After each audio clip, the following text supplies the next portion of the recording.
누가복음 24장 32절 말씀 같이 읽습니다. 그들이 서로 말하되 길에서 우리에게 말씀하시고 우리에게 성경을 풀어주실 때에 우리 속에서 마음이 뜨겁지 아니하더냐 하고. 아멘. 누가복음 214번째 시간입니다. 신앙감정입니다.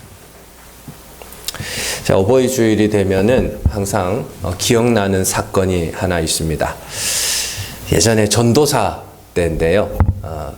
벌써 아이고야, 오래됐습니다. 그래서 한 20년 넘게 지난 일이네. 전도사 시절에 어버이 주일이었어요, 그날. 그래서 목사님이 이제 어버이 주일이니까 설교를 막 하셨겠죠. 그래서 담임 목사님이 설교를 하시고, 설교가 끝나고는 다 성도들 다 일어나래요. 그래서 다 일어섰어요. 그리고는 어버이날 그 어버이 은혜 아시죠? 나실제 괴로움 다 잊으시오. 그 노래를 이제 부르라는 거예요. 그래서 그더니 한 5번을 그냥 연달아 부르는 거예요.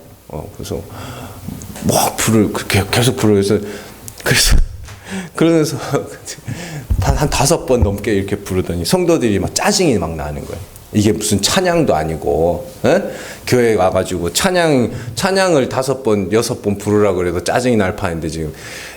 그래가지고, 막 성도들은 인상을 잔뜩 찌푸리고, 성도들은, 목사님은 앞에서, 감정이 메말랐다는 거예요.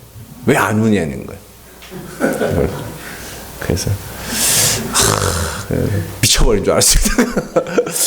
너무너무 그 기억이 너무너무 강력하고, 와, 그래서 그러다가 이제 또 시간이 좀 지났습니다. 다른 교회에 이제 또 부임을 해서 사역을 하고 있는데, 그날은 이제 어버이 주일은 아니었어요. 다른 주일인데, 성도들 또 설교를 끝나고 성도들 다 일어나래요.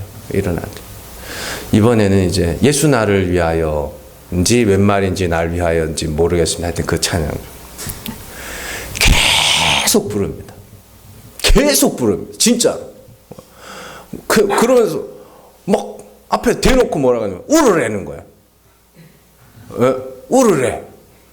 그래서 와, 나 너무너무 실망을 많이 해가지고 그때. 이 사람이 의도가 빤히 보이면 잘 안 속잖아요. 안 넘어가잖아요. 그죠? 의도가 빤하면. 예. 그래서 만약에 친구가 와가지고 갑자기 이제 연락이 왔어요. 갑자기 연락이 와가지고 진짜 10몇 년 만에 이렇게 연락이 오고 막 이러면 분명히 몇 개 중에 하나로 보험팔이든가 몇 개 중에 하나로 그 의도가 빤하잖아요. 그러면 이제 들으면서도 뭐예요? 아, 얘가 뭘 팔라고 이렇게 하나. 근데 평소에 이제 연락을 자주 하던 친구가 말하면은 그 의도에 넘어가진 않잖아요. 그죠? 마찬가지. 사람을 울리려고 의도를 갖고 그렇게 찬양을 시키고 그러는 거는 굉장히 좀 뭐랄까요? 좀 그래요. 좀 추잡스럽다 그래야 되나? 하여튼 좀 그래요. 저한테는 그 두 기억이 너무 기억이 많이 남습니다. 그래서 찬송가를 아마 웬 말인가 날 위하여인 것 같아요. 그래서 그걸 그것도 그 길잖아요. 한 5절쯤 될걸요, 그게. 그래서 그것도 4번, 5번 막 부르는데, 성도들이 의도를 빤히 아니까 안 울어요, 그거를. 애도 아니고 무슨, 성도들 이제 짜증이 막 난 거죠. 앞에서 목사님들, 은혜를 모르는 자들, 막 이러면서 그랬는데. 참. 그래서 그때 이제 그런 일들을 겪으면서 이제 혼자서 그런 생각을 했죠. 왜 자꾸 울리려고 하나? 성도들 왜 자꾸 울리려고 하냐? 그리고 저렇게 억지로 눈물을 흘리는 게 도대체 무슨 의미가 있나? 그런 생각을 하는 거예요. 여러분들, 그런데 신앙생활을 하면서 은혜를 깨닫게 되면 눈물이 나는 건 당연한 겁니다. 당연해요. 참 인간이 기계와 다른 점이 그거잖아요. 감정이 있다는 거. 그리고 그 감정을 만드신 분도 누구예요? 하나님이시죠. 그래서 하나님이 이성만 갖고 신앙생활을 하게 하시지 않고 감정적으로도 신앙생활을 하게 하십니다. 그래서 참 나의 죄인됨과 또 이런 죄인을 위하여 십자가에 오르신 예수님과 그 아들을 내어주신 하나님의 은혜를 깨닫게 되면 죄스러운 마음에 울고 감격해서 울기도 하고 참 그런 눈물이 납니다. 이것이 우리의 신앙 감정의 근본에 존재해야 되는 겁니다. 억지로 우는 게 중요한 게 아니라고요. 한번 예배 나와서 한번 울고 갔다고 은혜 받았다 그런 게 아니라고요. 진짜 여러분들이 은혜를 깨달았다는 건 내가 얼마나 큰 죄인인가를 깨달았다는 것이며 이런 죄인을 위하여 십자가로 오신 예수 그리스도와 그 아들을 내어주신 하나님의 은혜가 우리를 울게도 하고 웃게도 하고 감사하게도 하고 찬송하게도 하는 것이지, 그런 지식이 바탕이 없는 상태에서 그냥 울어라 해가지고 우는 거는 그 아무것도 아니에요. 그거는. 그래서 성령이 역사하면 울게 됩니다.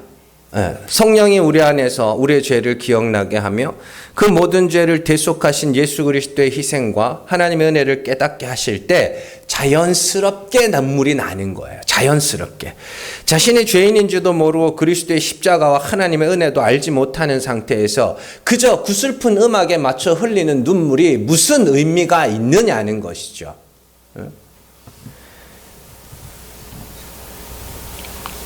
그래서 올바른 신앙 감정은 자기를 아는 지식과 그리스도와 하나님을 아는 지식을 통해서 자연스럽게 발현되는 것이지 외적인 요소를 매개로 하여서 억지로 만들어내려고 해서는 안 됩니다. 그래서 칼빈 같은 경우에는, 종교学자 칼빈 같은 경우에는 찬양을 통해서 흘리는 눈물은 의미가 없다고까지 이야기를 합니다. 그리고 이 교회 음악이라는 것이 예전에는 모차르트죠. 모차르트의 음악을 교회에서 그 중세 시대, 중세 말렵이니까 그 교회에 못 들어오게 했습니다. 악마의 음악이라고 그랬습니다. 왜냐하면 그 전까지는 찬양이라는 것이 가사 중심이었거든요. 가사 중심이었는데 모차르트 음악이 이렇게 교회 안에 들어오기 시작하면서 음악 중심으로 바뀌기 시작했다고요. 그러니까 가사의 내용은 모른 채로 그냥 음악에 그냥 이렇게 그러는 거죠.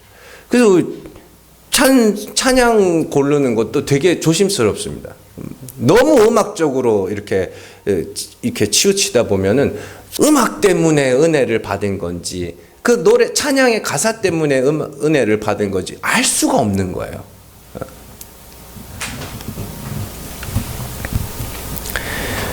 그래서 참 설교도 마찬가지로 설교도 자꾸만 올리려고 하는 거예요.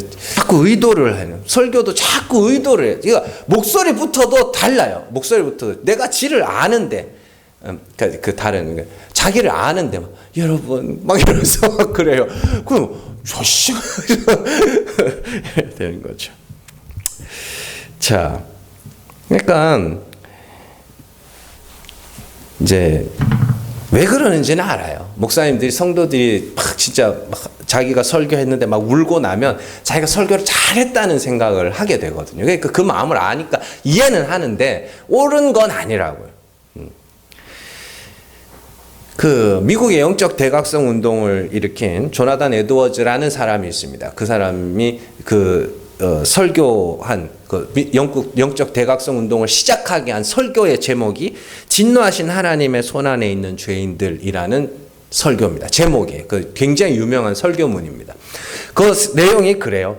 그냥 성도들의 죄를 낱낱이 고발해요. 다 살인죄, 간음죄, 돈 갖고 사기치는 죄, 뭐 이런 거 막 하면서 당신들 그래가지고 지옥 갈 거라고, 지옥이 얼마나 고통스러운지 아니고 이런 내용의 설교예요. 근데 그 설교가 선포될 때 성도들이 통곡하고 울고 회개하고 심지어 구급차에까지 실려 나갑니다. 그 사람이 그렇다고 막 저같이 막 여러분 이러지도 않아요. 이렇게 읽었습니다. 그냥 원고를. 그렇게 일어나는 거라고요. 성령의 역사는 회개를 통해서. 그럼 우리나라에도 평양 대부흥운동 아시죠? 장대현 교회에서 길선주 목사님 설교하다가 자기의 죄를 고백하게 됩니다. 내가 친구한테 돈 맡긴 거 내가 그거 떼먹었다고 회개하면서. 그래서 성도들이 그 자리에서 한 사람씩 일어가가지고 회개하면서 자꾸. 그래서 진짜 몇 날 며칠을 회개 운동이 일어나게 되고 성도들이 모이게 되고 그래서 부흥 운동이 일어나고 그래서 100만인 구령 운동으로 이어지고 막 이렇게 됐거든요. 그러면 거기서 목사님 가장 유명한 부흥 운동을 일으킨 두 목사님이 성도들을 울리려고 했겠느냐 말이에요. 의도를 갖고 했겠냐고요. 아니라니까요. 그냥 준비된 설교를 했을 뿐이에요. 이렇게. 근데 요즘엔 자꾸 감정을 자기들이 불러 일으키려고 그래요. 그런 거 아니라니까요.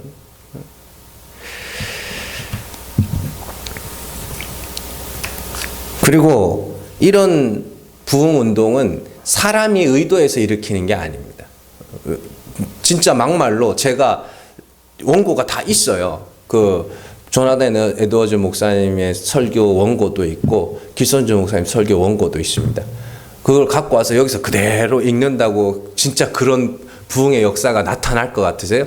그거 아니라니까. 성령이 역사하셔야 되는 거라니까. 정말로. 사람들은 참 기뻐서도 울고 감동해서도 울고 미안해서도 울고 슬퍼서도 울고 억울해서 울기도 하고 뭐 너무 힘들어서 울기도 합니다. 그런데 어떻게 해서든지 눈물만 흘리면 그만이라는 식의 그런 접근은 굉장히 위험하다는 것이죠. 성령의 역사가 나타나면 눈물이 나는 건 맞는데 눈물이 난다고 그걸 성령의 역사로 해석해서는 안 된다는 것이죠. 그래서 성령의 역사가 나타나는 것의 확실한 증거는 뭐냐면 여러분들에게서 회개의 역사가 일어나는 겁니다. 자신의 죄를 하나님 앞에 고백하고 하나님의 긍휼을 부르짖는 그 일들이 일어나야 그게 성령의 역사라고 말할 수 있는 것이죠. 무작정 운다고 그걸 성령의 역사라고 할 수 있는 게 아니란 말입니다. 그러니까 이런 신앙 감정들을 여러분들이 분별할 수가 있어야 돼요. 아, 내가 지금 저 목사가 나를 울리려고 의도를 감추면 울릴 수도 있거든요. 저 그거 잘해요. 여러분들 제 경력을 무시하시면 안 됩니다. 정말로 제 능력을 무시하시면 안 됩니다. 할 줄 아는 게 많은데 안 하고 있는 거예요. 안 좋은 거라서. 쓸데없는 소리고. 자, 오늘날 성도들에게 저 눈물 외에 또 바라는 게 하나 있다면 뜨거움입니다. 뜨거움. 네, 뜨거움이죠. 자, 뜨겁다는 것은 마음이 뜨거워져서 뭔가를 열심히 하게 되는 그 열정으로 이어지게 돼 있죠.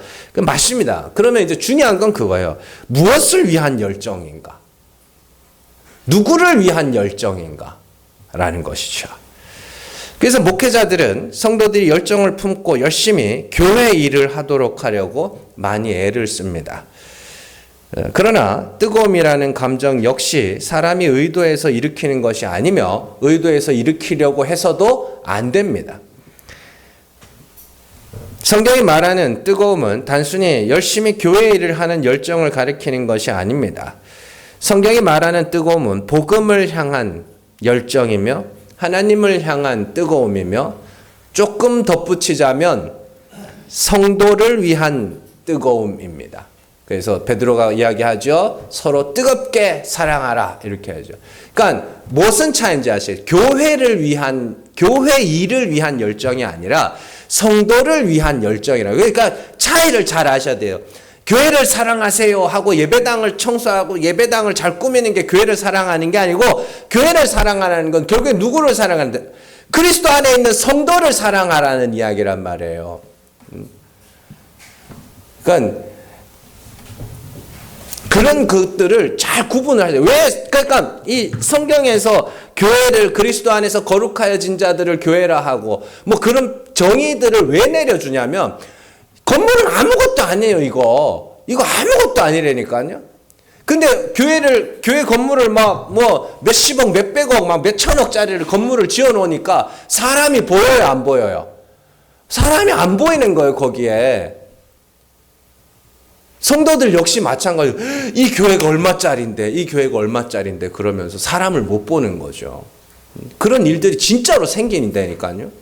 그러니까 우리 교회는 너무 좋아요. 우리 교회는 이거 털어도 우리 건물도 우리 거 아니에요, 이거. 그러니까 성도 한 사람이 귀한 줄 아는 거지. 그렇습니다. 자, 오늘 말씀 잘 보시면 엠마오로 가는 두 제자가 예수님의 말씀을 들은 이후에 그들의 반응에 대해서 기록하고 있습니다. 예수님은 구약의 자기에 관하여 기록된 이야기들을 제자들에게 들려주셨고 제자들은 그 말을 들을 때 마음이 뜨거웠다 그렇게 이야기합니다. 여기에는 음악도 찬양도 위로도 없었습니다. 그냥 성경을 통해서 구약에 기록된 그가 바로 나야 라고 설명을 해주신 것이 다입니다. 그리고 그 말씀으로 말미암아 두 제자는 마음이 뜨거워지는 것을 느꼈죠. 이것이 진정한 신앙의 감정입니다. 예수께서 하나님의 아들이시며 그가 왜 죽으셔야 했는지 하나님은 왜 그를 죽은 자 가운데서 살리셨는지를 깨닫게 됨으로 말미암아 마음에 말씀에 의한 말씀을 위한 뜨거움이 생겨나게 되는 것이죠. 그러니까 여러분들이 성경 말씀을 절대로 무시하시면 안 됩니다. 어떻게 보면 찬양은 없어도 성경 말씀은 여러분들이 하나하나 알아가고 깨달아가는 시간들이 필요하단 말이에요. 그러니까 어떤 저는 외국에 안 가봤으니까 잘 모르는데 어떤 목사님이 미국 교회와 한국 교회를 이렇게 비교를 하더라고요. 한국 교회는 찬양할 때 막 박수 치고 막 율동하고 막 춤추고 막 울고 불고 난리가 나. 그래서 설교자 올라가서 설교 다 하면 다 자버리는 거예요. 다 하면 청소년들 수련회 가면 그렇습니다. 그리고 막 청소년들이 목사님 찾아서 설교 좀 짧게 해주시면 안 되냐. 찬양 오래 하고 설교 짧게 하면 안 되냐. 이런 되는 거예요. 근데 미국 교회는 이제 찬양을 한대. 그러면 미국 교회는 이래 가지고 찬양할 때니까 뭐 호주머니에 손 넣고 하기도 하고 뭐 손 들고 이렇게 하기도 하고 그 많이 뜨겁게 하진 않는데요. 그런데 설교가 시작되면 정신을 똑바로 차리고 눈을 똑바로 뜨고 그걸 듣는다는 그 차이를 있다는 거예요. 뭐 전 안 가봤으니까 모릅니다. 뭐 그 사람이 봤으니까 맞겠지 뭐. 그렇습니다만 진짜로 중요한 것은 말씀이에요.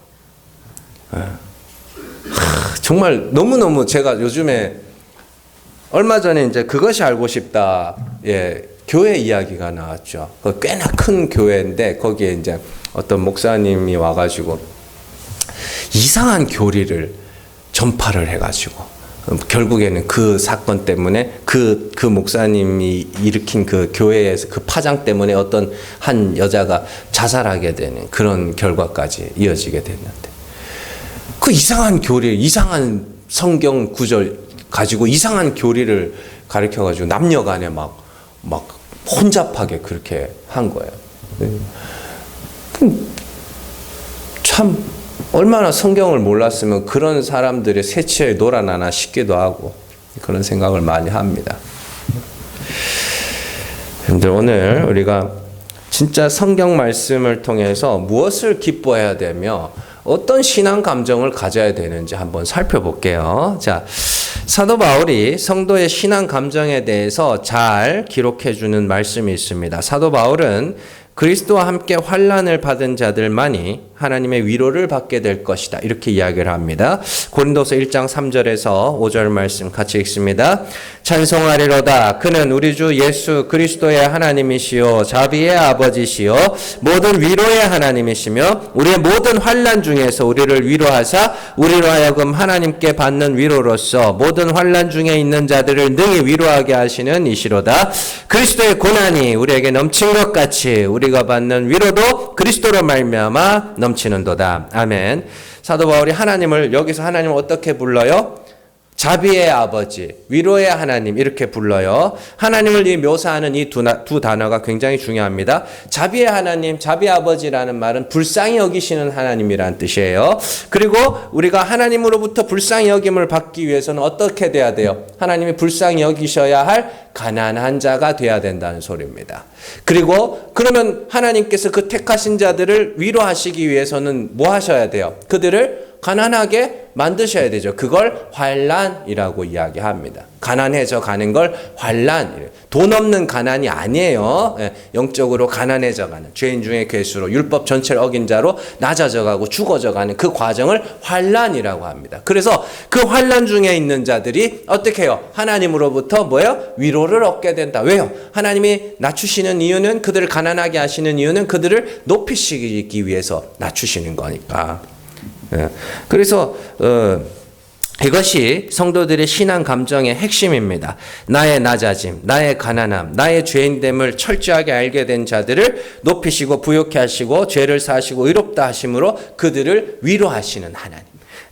사도 바울이 그래서 다른 곳에서 성도들의 신앙 감정에 대해서 자주 하는 말이 뭐냐면 항상 기뻐하라. 항상 기뻐. 잘 보세요. 데살로니가 전서 5장 16절에서 18절 같이 읽습니다. 항상 기뻐하라. 쉬지 말고 기도하라. 범사에 감사하라. 이것이 그리스도 예수 안에서 너희를 향하신 하나님의 뜻이니라. 빌립보서 4장 4절 같이 읽습니다. 주 안에서 항상 기뻐하라. 내가 다시 말하노니 기뻐하라. 아멘. 사도 바울이 자주 항상 기뻐하라 이런 말을 합니다. 제 진짜 막 할 말이 많습니다. 이거에 대해서 항상 기뻐하라. 그래서 뭐 어떤 분이 저한테 와가지고 그때 진짜 막 너무너무 힘들었을 때거든요. 왜 안 기뻐하냐 나한테. 근데 지금 이게 지금 기뻐할 상황이냐고. 내가 기뻐할 일이 있어야 기뻐하지 뭐. 항상 하나님이 명령하셨다고 막 기뻐하라. 항상 기뻐하라. 여기 잘 보시면은 여기 함정이 하나 있어요. 무작정 하나님이 항상 기뻐하라 그래요? 아니에요. 주 안에서 기뻐하라요. 항상 기뻐하라 그래. 데살로니가전서 5절에서 항상 기뻐하라 그래 놓고 그리스도 예수 안에서 너희를 향하신 하나님의 뜻이라 그러죠. 그리고 빌립보서 4장에서는 항상 기뻐하라 그래 놓고 주 안에서 기뻐하라 이렇게 되어 있습니다. 주 안에서. 그럼 주 안에서 기뻐하는 게 뭐예요? 주 안에서. 주 안에서가 뭐예요? 예수께서 나타내신 하나님. 예수께서 나타내신 죽은 자를 살리시는 하나님과 올바른 관계를 맺고 있는 상태를 주 안에서라고 이야기를 합니다. 하나님이 죽은 자를 살리시는 분인데 내가 점점점 죽어가고 있다는 건 하나님이 나를 살리시기 위하여 죽이시는 것이니 뭐하라 그래요? 그러니 기뻐하라. 근데 죽어가는 건 좋아요, 싫어요? 싫어요. 가난한 자를 높이시는 하나님이 나를 가난하게 만들어 가셔요. 그러니까 내가 가난해져 간다는 건 하나님이 나를 높이시기 위한 과정이죠. 그러니까 가난해져 가면 기뻐하라 그래요. 근데 가난은 기뻐요, 안 기뻐요? 안 기뻐요. 근데 가난해져 가는 게 하나님이 나를 살리기 위하여 높이기 위하여 가난하게 만드시는 것이니 항상 기뻐하라 이렇게 되어 있습니다. 그래서 사도 바울은 항상 기뻐하라고 하면서 다른 곳에 가면 또 다른 말을 해요. 고린도후서 6장 10절 말씀 같이 읽습니다. 근심하는 자 같으나 항상 기뻐하고 가난한 자 같으나 많은 사람을 부유하게 하고 아무것도 없는 자 같으나 모든 것을 가진 자로다. 아멘. 여기 제일 처음에 나온 근심하는 자 같으나 항상 기뻐하고 이렇게 되어 있습니다. 근심이라는 단어와 기쁨이라는 단어가 서로 상반된 표현이잖아요. 그죠? 근데 어떻게 근심과 기쁨이 공존하느냐? 간단해요. 내가 어떻게 해요? 가난해져 가고 죽어가고 낮아져 가는 이 과정은 뭐예요? 근심이죠. 그런데 어떻게 해요? 하나님이 나를 이렇게 낮추시는 이유는 높이시기 위하여 낮추시는 것이니 근심하는 자 같으나 항상 기뻐하는 자라 이렇게 이야기를 합니다. 이것이 성도들이 가져야 하고 겪어야 하는 신앙의 과정인 것이죠. 자꾸만 내가 죄인으로 낮아지고 정말 하나님 앞에 아무것도 내놓을 것이 없고 하나님이 불쌍히 여기셔야만 겨우 구원 얻을 수 있는 그 자리로 낮아져 가는 것이 근심이라고요. 그게. 그래서 사도 바울은 탄식하며 그 모든 일들을 겪었다고 합니다. 그럼에도 불구하고 그 일들을 베푸시는 하나님이 우리를 낮추시는 이유는 뭐예요? 하나님이 우리를 높이시기 위하여 그 은혜로 높이시기 위하여 낮추시는 것이니 낮아져 가면서 탄식하면서 근심하면서 뭐 하는 거예요? 아이고 하나님이 높이시려고 일어나 보다 그렇게 기뻐하게 되는 것이죠. 그러니까 항상 기뻐하라의 그 기쁨은 아싸 좋아 막 이런 기쁨이 아니에요. 이게 아니라 아파하면서 아이고 또 하나님 뭐 좋은 일 하시려고 이러고 제가 이렇게 요즘에 이렇게 진짜로 성도들 제가 목회를 이제 담임 목사가 돼가지고 10년이 됐습니다만 이렇게 보면은 일이 터지면 한 군데만 터지는 게 아니고 자꾸 이렇게 와 성도들이 이렇게 한꺼번에 이렇게 아플 수가 있나 싶을 정도로 막 한 번에 이렇게 아플. 그러다 이제 제 지난 금요일인가 한번 그런 이야기를 했습니다. 뭔 좋은 일이 있으려고 하나님이 이러시나 그런 일을 했는데 그런 기쁨이에요. 사도 바울이 말한 항상 기쁨. 자, 베드로 역시도 신앙 감정에 대해서 잘 설명을 해줍니다. 자, 베드로도 사도 바울과 동일하게 고난이 있어야 기쁨도 있다라는 그런 의도로 말을 하죠. 베드로전서 4장 12절에서 13절 같이 읽습니다. 사랑하는 자들아, 너희를 연단하려고 오는 불시험을 이상한 일 당하는 것 같이 이상히 여기지 말고 오히려 너희가 그리스도의 고난에 참여하는 것으로 즐거워하라. 이는 그의 영광을 나타내실 때에 너희로 즐거워하고 기뻐하게 하려 함이라. 아멘. 성도들을 연단하기 위해서 불시험이 온다고 말합니다. 이 불시험이 뭐예요? 13절에 말하는 그리스도의 고난에 참여하는 것. 그리스도의 고난에 참여한다는 건 뭐예요? 그와 같이 십자가에서 못 박혀 죽는 것. 하나님이 저주받아야 할 죄인으로 낮아지는 것. 그게 불시험입니다. 그렇게 불시험을 당하면 좋아요, 안 좋아요? 안 좋죠. 가난해지는데 안 좋죠. 십자가에서 못 박혀 죽어야 될 죄인으로 자꾸 고발이 되는데 안 좋죠. 그런데 뭐하라 그래요? 즐거워하래. 왜요? 장차 하나님이 그렇게 너희를 낮추시는 이유는 장차 하나님이 너희를 높이심으로 영원한 즐거움과 기쁨에 참여하게 할 것이기 때문에 그것 때문에 뭐하라 그래요? 미래에 대한 장래에 대한 소망을 갖고 기뻐하라고 이야기합니다. 야고보는 조금 더 구체적으로 또 현실적으로 신앙 감정에 대해서 이야기를 합니다. 야고보서 2장 5절 말씀 같이 읽습니다. 네, 사랑하는 형제들아 들을지어다. 하나님이 세상에서 가난한 자를 택하사 믿음에 부여하게 하시고 또 자기를 사랑하는 자들에게 약속하신 나라를 상속으로 받게 하지 아니하셨느냐. 아멘. 야고보가 어떻게 해요? 하나님은 어떤 분이라 그래요? 가난한 자를 택하셔서 믿음에 부여하게 하셔서 하나님 나라를 상속으로 주시는 분이라고 설명을 하고 있습니다. 그렇다면 이 마지막에 높아질 자들은 이 땅에서 어떻게 해야 돼요? 마지막에 높아질 자, 이 땅에서 가난해져야죠. 네, 가난해져야죠. 그게 성도의 삶입니다. 그게 베드로가 말한 불시험, 그리스도의 가난에 참여하는 것, 사도 바울이 말한 고난, 그게 다 같은 일. 그러니까 제가 한번 전에도 자주 말씀드립니다만은 성경은 같은 영을 산 성령을 받았다며요. 성령은 하나라며요. 그러면 한 성령을 받은 사도들이 성경을 썼으면 그 의미는 같아요, 달라요? 같아요. 달라질 수가 없어요. 그냥 표현 방식이 다를 뿐이지 다 같다고요. 그러니까 똑같아요. 야고보도 똑같은 이야기를 해요. 근데 야고보가 교회 안에 어떤 사람이 있었냐면 자기를 높이는 자들이 있었어요. 분명히 가난해져야 되는데, 분명히 가난해져야 되는데 부자가 되고 있었어요. 내가 자기의 조금 변한 모습, 조금 변화된 모습, 조금 전보다는 조금 나아진 모습 이런 것들 때문에 나 보래는 나 봐. 이렇게 전에는 내가 엉망진창으로 살았지만 내가 이제 지금 이렇게까지 잘 살고 있다고. 그러면서 이제 막 자기를 높이는 자들이 생겨. 그럼 하나님 그럼 나 어떻게 해요? 낮추셔야지. 그걸 자기를 높이는 걸 웃는다라고 이야기합니다. 그거 낮아지는 걸 운다라고 이야기를 해요. 야고보서 4장 9절에서 10절 같이 읽습니다. 슬퍼하며 애통하며 울지어다. 너희 웃음을 애통으로 너희 즐거움을 근심으로 바꿀지어다. 아멘. 이 야고보. 너희가 좀 경건해졌다고, 좀 거룩해졌다고, 율법을 좀 열심히 지킨다고 너희가 그렇게 즐거워하고 있어? 그게 뭐예요? 자기의 적 신앙생활을 그래. 자기가 자기의 변화된 모습을 보고 뭐 하는 거예요? 반해버렸어. 제가 요즘에 나르시시스트인가 B급 인격 장애를 분류되는 게 사이코패스, 소시오패스, 그다음에 나르시시스트 이렇게 세 개가 있습니다.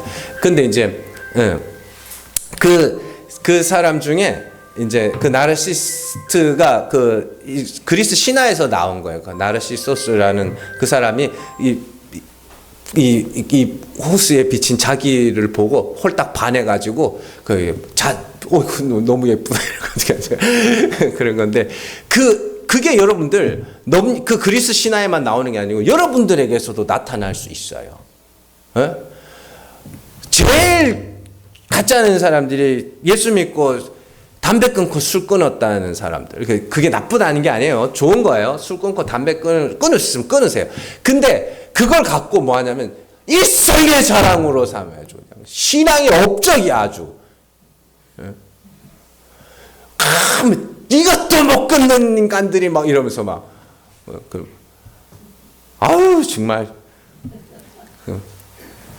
대단하긴 한 거죠. 대단하긴 한 건데, 대단한 건 대단한 거 맞는데, 그걸 갖고 뭘 사람들을 막 깔보고 무시하고 막 이래요. 그리고 교회에서 일하는 사람들도 이 말씀을 잘못 배워가지고, 교회에서 막 열심히 수고하고 일하는 사람들, 막 일도 안 하면 게으름, 왜 그러냐고, 왜. 그 하나님이 자기에게 마음을 주셔서 한 거면 그냥 기쁘고 감사한 마음으로 하고 그냥 그러면 되는 거지. 뭘 그걸 가지고 그냥 다른 성도들은 자기같이 안 한다고 막 뭐 그러고 그러냐고요. 그게 뭐 하는 거예요?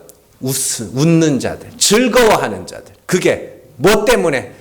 나를 보고, 야, 내가 이렇게 훌륭해, 내가 이렇게 대단해, 내가 이렇게 경건해? 그러면서 막 이러면 그들에게 뭐라 그래요? 너 이제 큰일 났다. 뭐 알아요? 너 이제 울어야 돼. 너 울어야 돼. 슬퍼야 돼. 근심해야 돼. 너 큰일 났어 이제. 왜요? 하나님이 그렇게 놔두면 하나님이 아니에요. 반드시 낮추실 거거든요. 반드시 가난하게 하실 거거든요. 그래서 뭐 하라 그래요? 울어라. 지금은 너희가 울 때야. 슬퍼야 될 때야. 근심해야 될 때야. 그래야 낮은 자를 높이시는 하나님으로 말미암아 너희가 뭐예요? 기뻐하게 될 거야. 그게 신앙 감정입니다. 우리의 신앙 감정의 핵심입니다. 그러니까 성도의 삶은 뭐예요? 근심과 기쁨이 공존하는 삶. 슬픔과 즐거움이 공존하는 삶. 내가 낮아져 가면서 슬퍼하지만 언젠가는 나를 높이실 하나님으로 말미암아 기뻐하는, 이것이 성도들의 신앙 감정입니다. 우리가 지금까지 이렇게 제가 성경을 통해서 성도의 신앙 감정에 대해서 제가 쭉 설명을 해드렸잖아요. 혹시 여러분들의 마음 가운데 이런 사실들로 말미암아 이것이 성도의 신앙 감정이구나. 이것이 하나님을 아는 자들이 가져야 될 감정이구나라는 것을 깨달음으로 말미암아 마음에 뜨거움이 일어난다면 여러분들이 말씀이 여러분들 안에서 역사하는 겁니다.